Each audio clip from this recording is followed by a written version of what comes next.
Welcome to PM7 politics.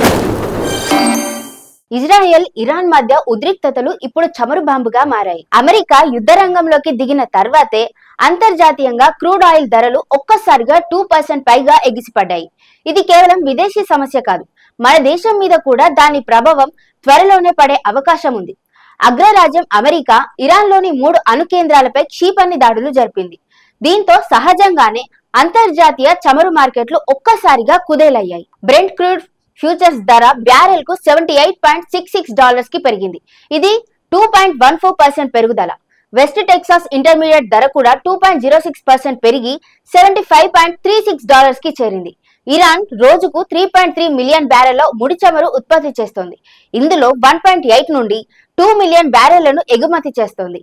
ఇక్కడ చమురు సౌకర్యాలపై దాడులు జరగడం వల్ల నష్టం ఎంత జరిగిందో ఇంకా తెలియదు, కానీ ఆందోళన మాత్రం భారీగా ఉంది. ఇరాన్ పార్లమెంట్ ఇప్పటికే హార్ముజ్ జలసంధిని మూసివేయాలని ఓటు వేసింది.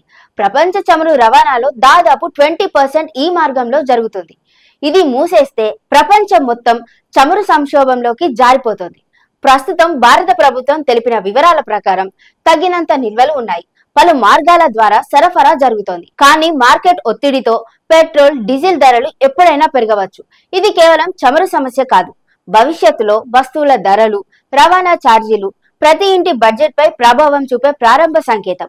ఇలాంటి అంతర్జాతీయ పరిణామాలపై ప్రముఖ విశ్లేషణలు తెలుసుకోవాలి అనంటే PM7 పాలిటిక్స్ ఛానల్ ని సబ్స్క్రైబ్ చేసుకోండి. మీ అభిప్రాయాలను కామెంట్ రూపంలో మాకు తెలియజేయండి.